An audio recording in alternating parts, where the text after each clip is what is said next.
Lamborghini Huracan LP580-2 Spyder review.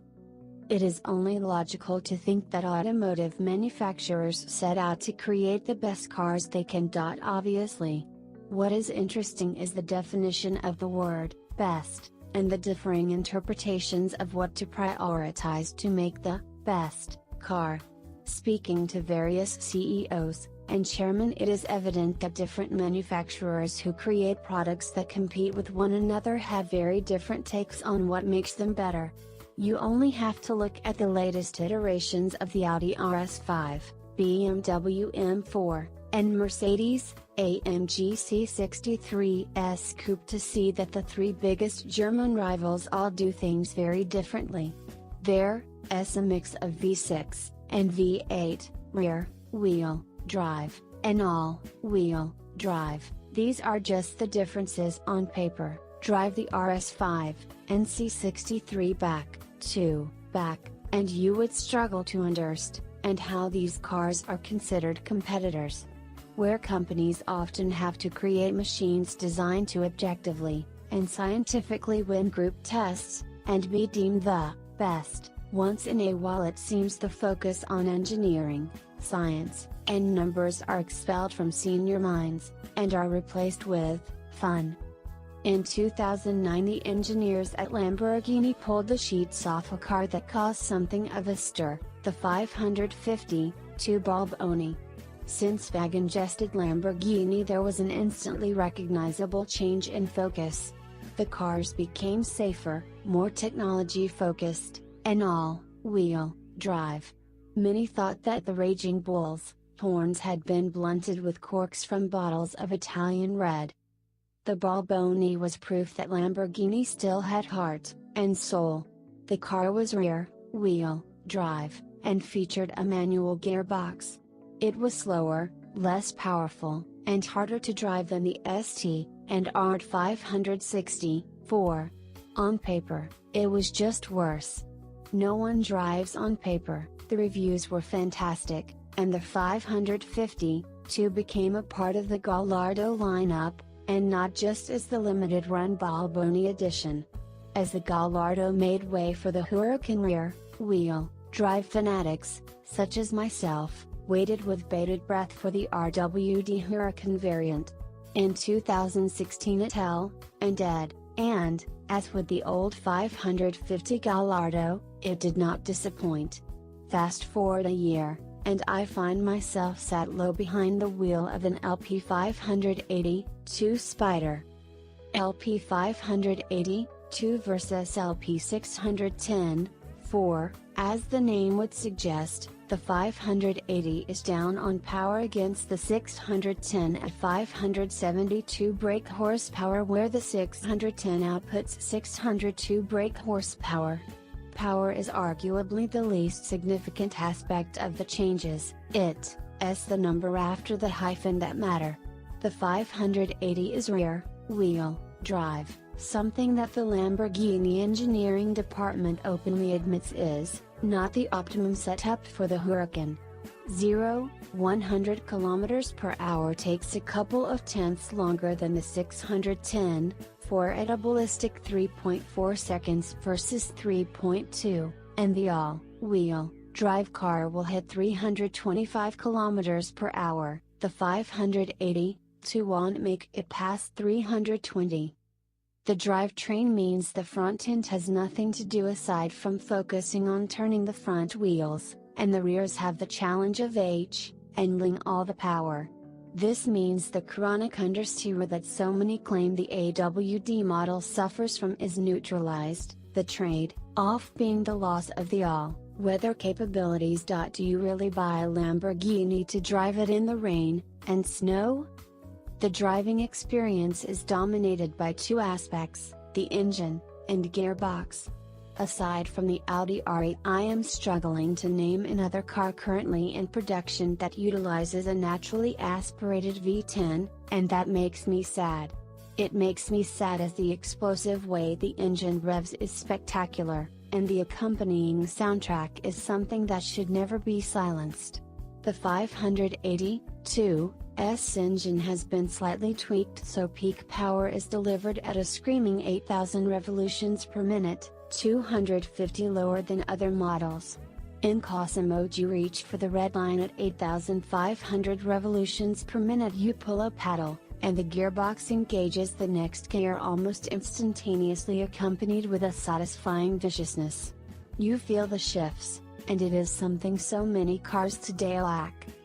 In Sport or Strada modes the shifts are smooth and quick, but after experiencing the savagery of Causa you miss the involvement and physical sensation of feeling the gearbox working. I thought Porsche had the crown for best gearbox with a PDK gearbox in a number of models I had driven. The gear shifts are so smooth, the only notification you are in the next gear comes from the rev counter, and the change in engine tone. Then come to downshifts, and as you barrel into a corner with scrubbing off speed with the ST and ARD steel brakes you pull up for a downshift, and there is no hesitation from the transmission. You get what you want when you want it. The changes are nigh on instantaneous. If you on a track or really fancy working the box, you can pull the left paddle, and the gearbox will shift down to the lowest available gear. This means the car can go from a steady cruise in 7th, and engage 2nd in the time you would expect a single downshift to be achieved. It is nothing short of remarkable, and the accompanying satanic sounds of the howling V10 is the material of dreams. Once the braking and downshifts are dealt with, it's time to turn in. There's a smidgen of understeer on the way in when you pushing hard. It must be noted that in Strada and Sport the escape is far too intrusive. In Causa things are a lot better. Pirelli had fitted the car with the latest iteration of the fabled P0 tire that is not their ultimate performance tire. There's still the Trufio, and Trufio R if you really want to dial out every smidge of understeer. Communication through the steering still lacks a little but feels a lot more reassuring than the all-wheel drive car, and the absence of the dynamic steering option makes a world of difference. Coming out of a corner is where the 580 comes into its own. In 2nd and 3rd gear with Causa mode selected, the rear of the car is relaxed, and will slip under heavy throttle but never to antisocial angles with the escape enabled. As side slip is controlled, the Pirelli P0s show their worth, and hook up providing impressive traction that really inspires confidence, knowing that you can apply more throttle earlier, and earlier the more you drive the car. The grip levels are just right, allowing for an entertaining but controlled drive. Despite the incredibly low profile of the sidewalls, comfort is not sacrificed, and road noise is more than acceptable. It is a fantastic example of a car, and tire combination is one that can make you look like you have Chris Harris-like skills when all is have is an immature and overeager right foot. Looks are subjective, and open to interpretation, and differing opinions. The Gallardo was considered a very pretty, and futuristic. The Huracan is instantly recognizable as a Lamborghini with its jaunty angles, and tense lines. The cliché, looks like it's going 100 miles per hour when it is stationary, is one that is horrendously overused. It should be saved for cars like the Huracan. The 580-2 sets itself apart with its revised front bumper, and the slightest profiling of the air escape between the rear lights. Whatever your opinion is of the styling, you cannot deny the Huracan is striking.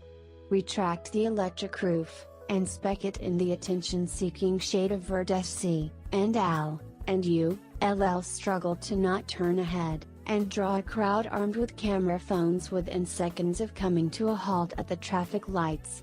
If ever there was an antonym for witness protection, it would be a green Lamborghini.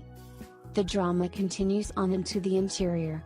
The center console is a smorgasbord door button, and switches, many of which could be retrofitted to a Eurofighter, most notably the red switch guard that covers the ignition button. This is about as purposeful as a flimsy paper cocktail umbrella in an Atlantic hurricane, but hey, drama is what this all about. Where the switches are all about form, and less about function, the driver, S cockpit display manages to be a fine balance of fun and functionality.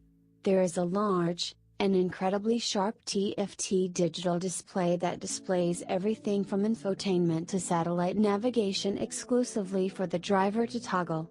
What it means is that passengers will be thoroughly bored in traffic, and will have nothing to pretend to be occupied with to hide from the embarrassingly large crowds that gather every time you are stationary.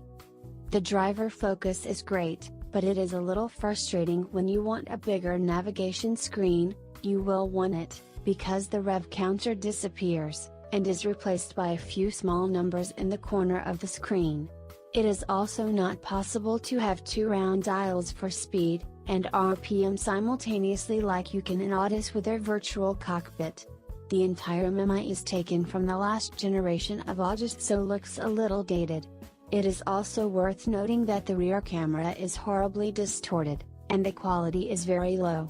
When it rains it is rendered useless, and do not even think about using the rear view mirror. All you can see is the roof of the car behind or the gorgeous leather behind the rear seats. Perhaps passengers can use it to make sure they look the part for the endless stream of photos that will inevitably be taken. The ergonomics are fantastic, build quality solid, the Huracan is generally very well thought out, and a comfortable place to be, but only if you are less than 6 feet tall. Any taller, and you'll be able to rest your chin on your knees. What lacks are cup holders, and perhaps a few more storage spaces. On the topic of space, let's talk about luggage capacity. There is not much.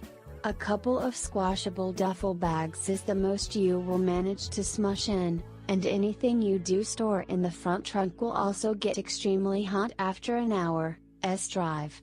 Best to keep any perishables or precious items, such as chocolate, in the cabin. Somewhere. All in all, it is terribly difficult to not fall in love with the 580-2. The sacrifices of being rear-wheel drive are irrelevant given how much more involving the car becomes. It has all the drama, impracticality, and fun you could want from a supercar. It shook my garage walls, and woke half the neighborhood on cold start. It made the elderly smile. It went sideways coming out of tight bends, and made tunnels echo its V10 war cries. Yes, there are a number of faster, more focused cars on sale today in the same price range, but I doubt there are many that are brimming with character and charm. A convertible, naturally aspirated V10 supercar that is rear-wheel drive, you only have one option, and boy, oh boy is it something special. You want to even complain when you restuck in a service station staring at it with your coffee and your H&S because there aren't any cup holders.